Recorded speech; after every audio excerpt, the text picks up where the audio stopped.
Hello and welcome. My name is Jessica Gem. Quick warning, this video contains dark themes, descriptions, and depictions of gore. It should have been you. On the mountainside, Sachi's eyes pop open, and Kima asks if she's alright, but she closes them again and refocuses on her family, attempting to make a connection to the deist church. After a moment, it seems like her eyes are open, but she's not the one looking around. She sees a fiery pit full of corpses, black rods stabbed through them like needles going into each one. The person whose eyes she's looking through blinks and glances up to the top of the mountain of bodies, where a lone figure hangs above the rest from a pole. Archie, Sachi's father, tied, bleeding, flayed, his limbs torn open as blood flows from him to all of the corpses through the rod-like structures. The vision waters slightly, but the tears are wiped away before they can fall. With a familiar hand, the tone of her skin matching their mother's. The hand is that of Lyneth, older twin of Sachi, wearing her gauntlets and patched with odd black marks. Sachi watches as Lyneth looks on, as the flames burn hotter and hotter, before she turns away and flies off over hordes and hordes of demons.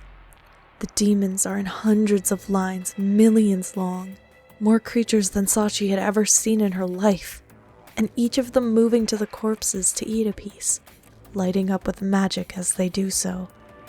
They fight and kill each other to move faster in the line, yet still there is a seemingly endless number of them converging on that terrible place. In the distance, Sachi spots a white castle tower that spirals up towards the sky, which seems to be her mental link's destination. As she lands, Sachi grows fearful as she sees Malconthet, who looks at Lyneth for a moment before saying, "Oh, who's spying on you?" Sachi immediately breaks focus.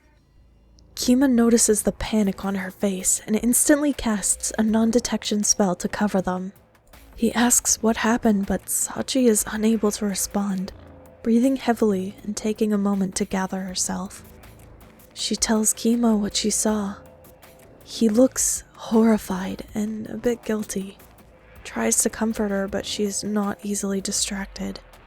She mentions that Lyneth had tears in her eyes, but she was still just watching that happen to him. She snaps back and tells him about the tower and Malconthet, and they try to pick their next move. They settle on the idea of summoning assistance, that of Kima's devil teacher from his school days, whose sigil he has in order to contact her. Due to her very nature as an Aasimar being contrary to devils, Sachi leaves as much of this as she can up to Kima, as they offer their old slightly magical school uniforms as payment for the attempt.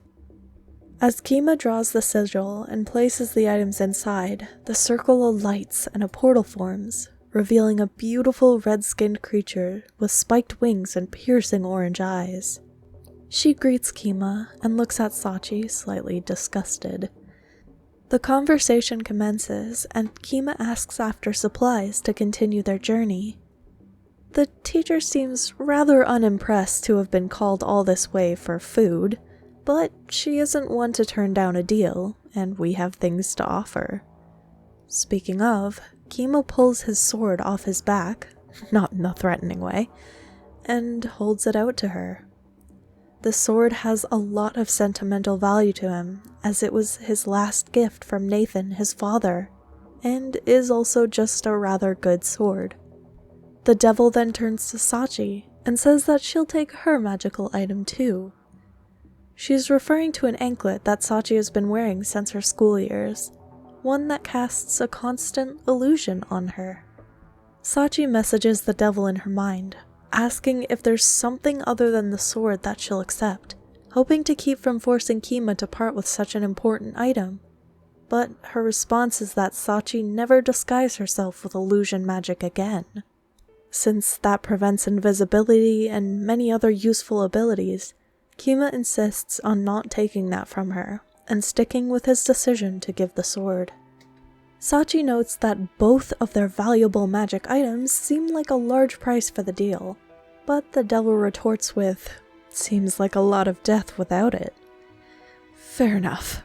However, she does include in her offer some valuable pieces of information once Kima adds a vial of Archie's magic restoring blood to the exchange.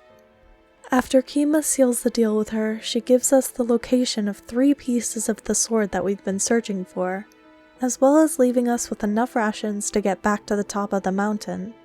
Or so we thought, until we realized that the food and drink she had provided us with was only fit for devils. As in, she gave us rations made of the flesh of many different sentient creatures and wine made of blood. We weren't specific enough. Darn devil deals. Still without a way back, 2 magical items shorter, and with the dilemma of either starving or eating the meat of fellow people, Sachi and Kima frustratedly ponder their next move.